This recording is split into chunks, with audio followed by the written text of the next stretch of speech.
Today's video, I'm going to be highlighting the best short stories from Asimov's science fiction magazine. So I'm going to be going over some of my favorite stories from this year, 2026. And so far, we've had 3 issues from January to June.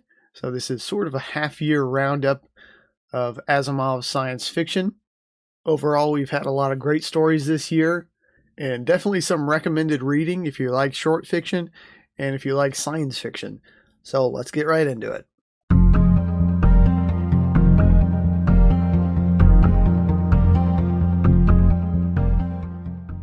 We start off the year with the January-February 2026 issue, and this is the only issue that I have a physical copy of. They are a little bit behind in printing and shipping their physical copies because they recently switched printers. But at the time of this video, they are getting ready to ship the March and April issues, and they'll soon be printing the May and June issue. And so it's, if you're a subscriber here, you probably already know they're a little bit behind on these issues, but it sounds like they're getting everything back on track. They had some issues with their printer, which this one, the color on this is kind of faded. So I think they were having issues with their printer, so they had to switch to a new printer.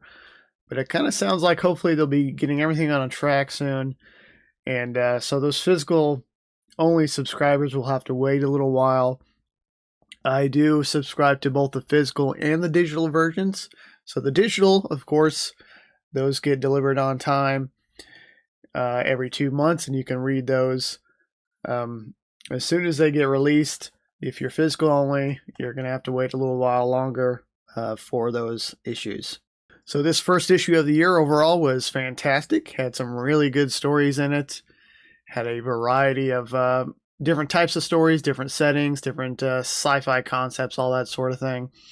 So let me start with going over my favorite stories from this issue. And the first one we have is the title story and the cover story here that the cover artwork is based on for the issue, and that is The Green Way by Susan Palwick. And in this one, a plague is slowly turning people into plants. And it's about this woman who is kind of living on a farmstead with her children, and they are waiting for this caravan with kind of an old-timey wagon to pass by. And as this wagon goes through the land, it leaves behind kind of a vibrant plant life and crops, and kind of has this effect on the land that is, kind of seems like the land is maybe kind of turning to a wasteland almost, and crops are hard to come by. But when this wagon comes by, it is filled with the bodies of these plague people. And as it passes through the land, I guess it kind of fertilizes the ground and the soil, and it leaves crops behind for people to consume. And so this main character here is just kind of waiting for this wagon to go by. And when it finally does, some interesting things happen. We get to see, what's going on. We get to see the drivers of this wagon.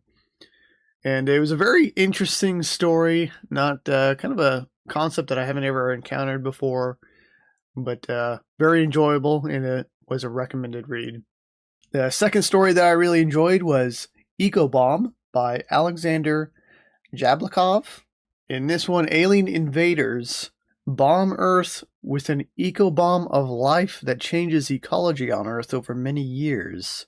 And the humans on Earth use this to their advantage, learning how to manipulate the changes so they can resist the ultimate alien invasion. So this was an interesting story with a kind of a weird concept. These alien invaders that are attacking Earth with bombs that change the ecology. So there's some really imaginative things that happen on the Earth because of these aliens. And, these aliens are expecting to show up to a planet that is already subdued, but things may not turn out as they seem. Kind of a first contact alien invasion type of story.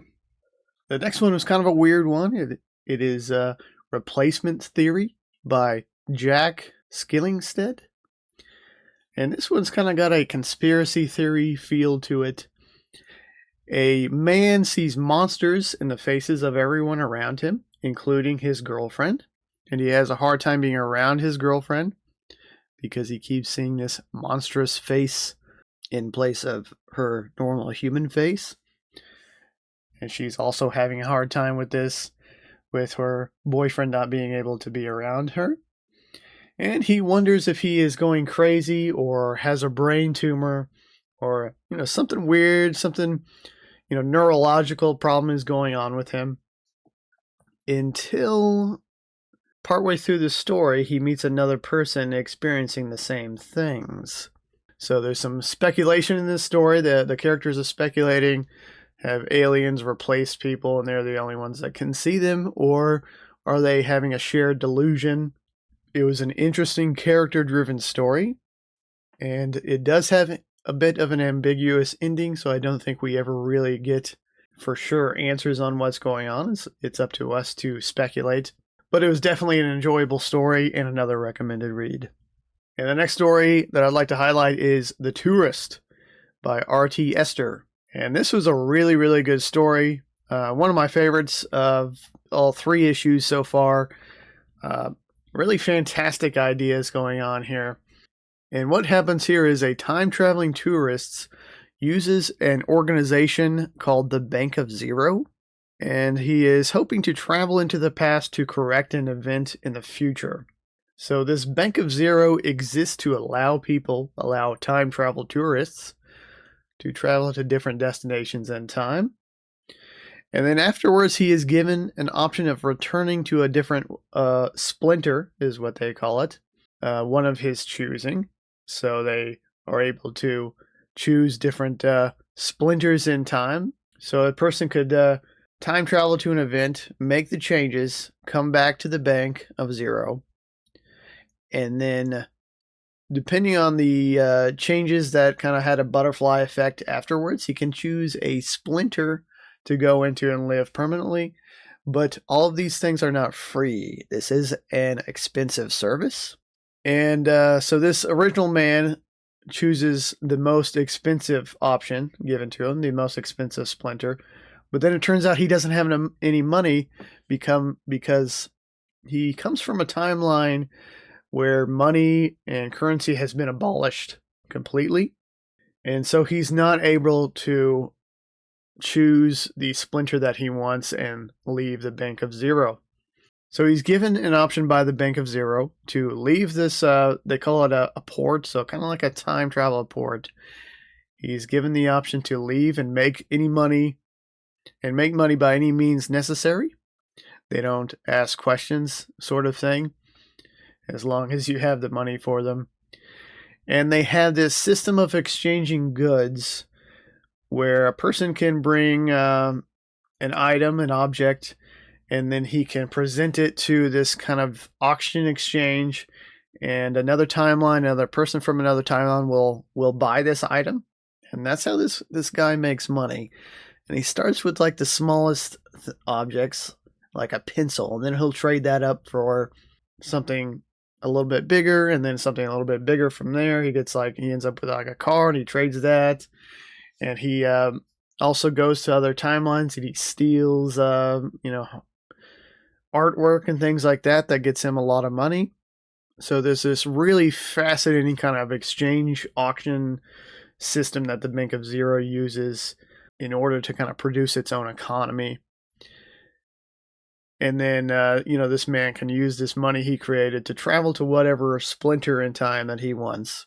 So this was a really enjoyable story, has a very exciting plot to it with a really interesting time travel idea. So if you like time travel stories, check out The Tourist by R.T. Esther. One of my favorite stories of the issue. It was, my only criticism, it was a little bit hard to follow at times, but it's definitely a recommended read. And then the next story here we have from this issue is one by Adam Troy Castro. As long as we're still here, we might as well dance. And this one is about a couple in the future experiencing their final days in an abandoned city. As they wait for the Annihilators to destroy the planet and repurpose everything into a form of alien art. And this one's sort of a love story, kind of a romance into the world type of thing. It was interesting that this terrible alien destroyer conqueror is coming to the planet. Everything that they destroy kind of gets re-assimilated and turned into artwork, but just on a planetary scale. So really kind of some interesting concepts in this one. And the final story from the January-February issue, and this was another really fantastic story up there with The Tourist. And this one is called The Lady in Camo by John Richard Turturk. And this one is about a person named Jack Twice. Jack is a Gitman hired to track down a missing person from Uptown, Carol Campion. Jack lives in Freedom Town and doesn't often see the wealthy elite from Uptown. And this one has elements of swapping minds into different bodies, cloning, mind backups, and resurrected minds. So this one has sort of a mystery cyberpunk feel to it, kind of a private investigator type of thing. It's a very entertaining story with the likable characters of Jack Twice, and a lot of the side characters are very interesting as well. And it has enough of a mystery to generate some good suspense, and it has a very satisfying ending. So if you like cyberpunk, if you like your stories with a little bit of mystery, definitely check this one out. It has elements of kind of segmented society. Kind of you have your upper class society, your lower class society. Sort of kind of cyberpunk tropes like that. So Lady in Camo, really enjoyed this one. I do like cyberpunk, so check this one out. The next issue we have is the April 2026 issue, and overall this is probably my least favorite of the three. It only had a couple of stories that I liked, and most of them I either didn't like or I thought they were just okay. So this was a very kind of a below average issue overall, but let me start with the couple of stories that I liked here. The first one is The High Shrines by Stephen Case. It's about this world where these AI entities have brought peace and prosperity, and then they vanish. And we follow an investigator seeking out an elusive monk to find out more about why the AIs disappeared. He is kind of led to this shrine on an asteroid that has some mysterious circumstances going on with it. So most of the story is this investigator kind of talking to this, he finds this monk and is kind of talking to him about the past, about these AI entities. It was an okay story. It was a good story. Probably the best story of this issue. And it's got some religious elements to it as well. So, of course, involving the monk and some of the things they worship. So I think you'd enjoy this one if you like kind of religious sci-fi, maybe with kind of a little bit of an investigation aspect to it.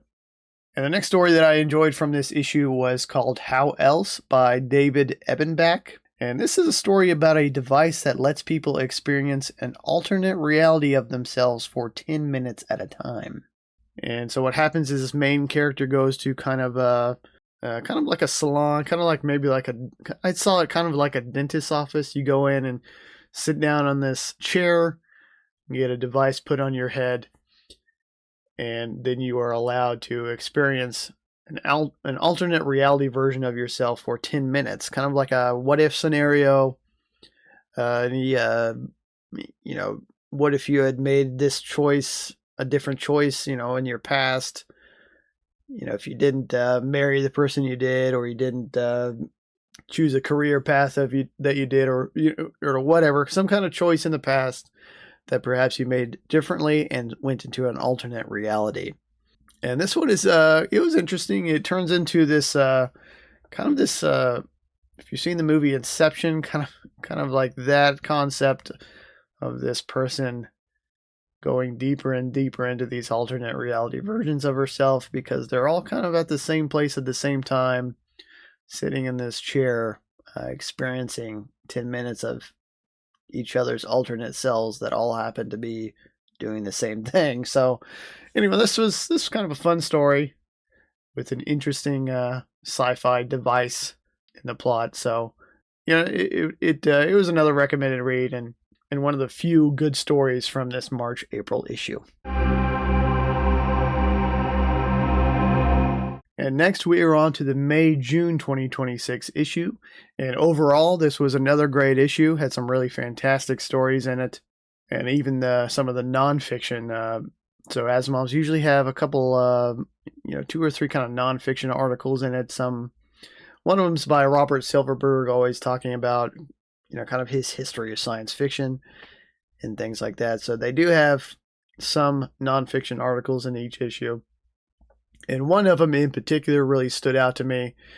And this one was called Thought Experiment, Iterations in and of the Planet of the Apes by Kelly Legore.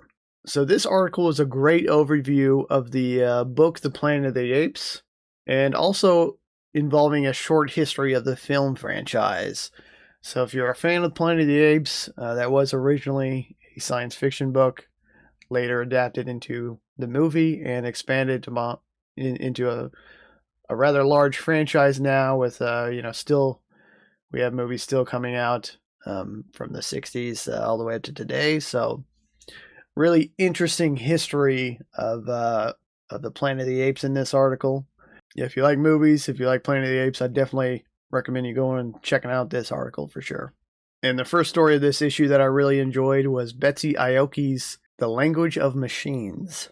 And this one's about a group of machine intelligences that are terraforming a planet. They killed off all the humans on a kind of a colony station orbiting this planet. And using the bodies of the humans, the machines created new humans and kind of designed and spliced them with plant DNA, allowing the new humans to use photosynthesis. And these machines must teach the new humans how to speak in order to negotiate with a group of old humans en route to the planet. So we have this situation set up where a group of old humans, normal humans, are on a spaceship traveling to this colonized planet that has been taken over by these colony stations, these space stations, overrun by machines. And the machines have recreated humans, kind of their own version of them, that's spliced in with plant DNA. So these machines were kind of programmed to terraform this planet, and definitely safe to say that things got out of hand here. And the machines also created these sentient baobabs on this planet. So those big, like, African trees are terraformed on this planet, and they're somewhat sentient. So some interesting stuff is in play there. And when these old humans show up, so there's a new human that has kind of been taught by the machines how to speak, and it's sent over to the old human ship. And then they're to kind of negotiate the situation that's going on. And so it's a really creative, really interesting story involving machine intelligence, biology, and AI. The next story I'm going to talk about is The Penrose Dirge by Chris Campbell. And this one is a really short story, and it's about an entity known as Lockton. It is responsible for the fate of the universe and transferring information from one death of the universe to the next iteration of the universe. So there's some comedy involved in this. It's a short but interesting story, kind of about the Big Crunch and the Big Bang, how each universe begins and ends, and this entity Lockton that's kind of transferring information from one universe to the next. Next story is a Chinese science fiction story, translated by Zuting Si Ni, and it is The Girl Who Stole Life by Zhao Wen. So this one's kind of a slow burn story. It takes a little while to get going, but it ends up incredibly interesting. It was a really good story. One of my favorites of the issue. And it involves a lot of use of language and linguistics and the profession of what is called a Tongchuan interpreter. And this is a person who can translate one language to another almost simultaneously. So a girl studying linguistics meets another one who wants to become a Tong Chuan, but doing so is very difficult. Only a few people in the world can do it, and this person is so determined to succeed that she kind of seeks out these scrupulous science and ends up stealing this neurological mesh that she wears this mesh on her helmet, and this device suppresses mu brain waves and allows the wearer to sync with the consciousness of another. So this is a really interesting story that explores themes of linguistics. Kind of goes a little bit into how learning a language at a very young age can shape kind of both your language ability and the culture of that person. It's another story with an interesting sci-fi device in it. This neurological mesh that can kind of sync with, kind of copy the consciousness of another person. So it's about these two characters, one who is kind of traditionally studying language, the normal way, and this other one who maybe doesn't quite have the talent that her friend has. So she seeks out these other methods. So it's a kind of a slow burn, character-focused story, but I really enjoyed it, and I definitely would recommend this translated Chinese science fiction story. So the next one is kind of a sci-fi story, but it has some, maybe more of speculative fiction. It is called Half Inside the Box by Stephanie Feldman. And this one is a very entertaining and compelling story about an escape artist who defrauds mediums. So this one isn't really set in the future or with a, interesting sci-fi concept or aliens or anything like that. It's just about this guy who defrauds mediums, and he meets with a specific medium named Madame Livermore. He's there to show, if she's a fraud or if she is who she says she is, if she is a real life medium who can talk to the spirits.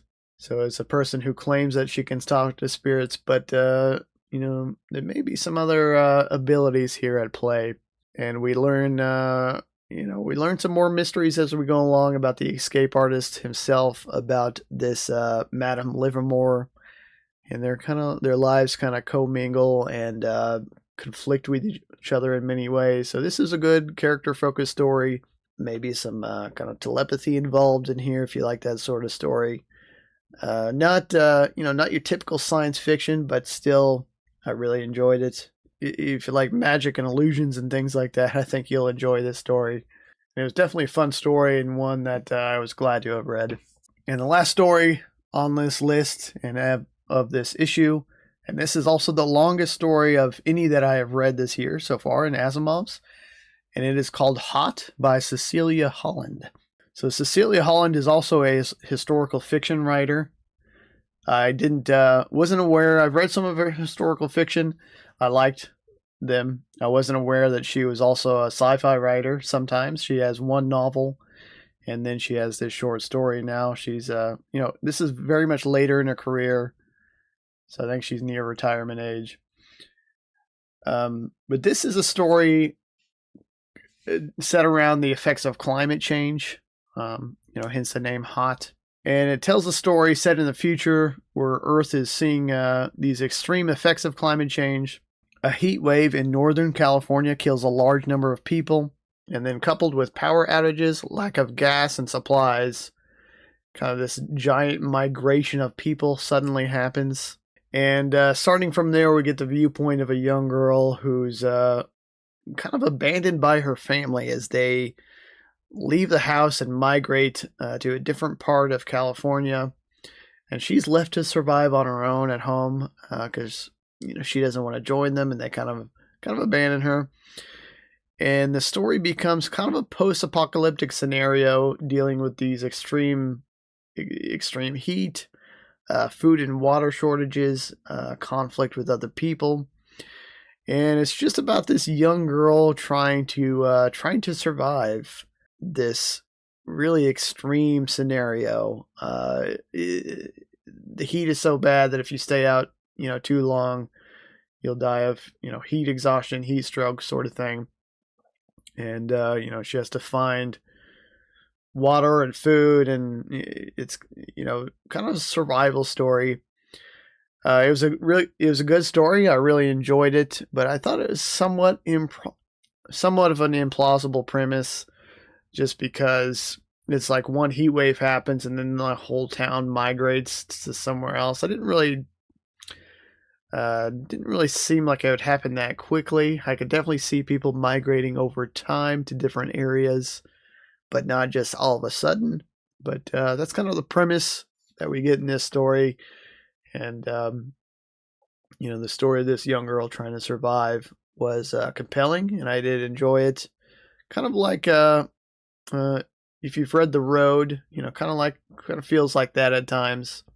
So it's kind of like society breaking down in the future, dealing with climate change. So I did enjoy it. Would recommend it, and it's the longest story of any. It's almost a full length novel. I think it's just a very kind of a long novella.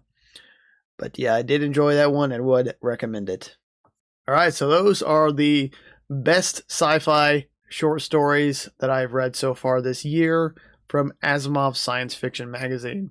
I don't see a lot of people on YouTube talking about short stories, and especially not Asimov science fiction. So I would like to do more in the future with Asimov's. Let me know in the comments if any of you read Asimov science fiction or any of the other magazines, Analog, Clark's Worlds. Other people reading sci-fi short stories these days. I'm not sure how many of us are left. I'm not sure, but I think science fiction is a good mix for some good short stories. You can explore a lot of different ideas and settings with it. And I mean, the history of sci-fi really started with short stories. So let me know in the comments if you'd like to see more short story content, more content about Asimov Science Fiction Magazine. And if you have read any short stories yourself, let me know which ones you liked. As always, don't forget to like and subscribe. Thank you for watching. See you next time.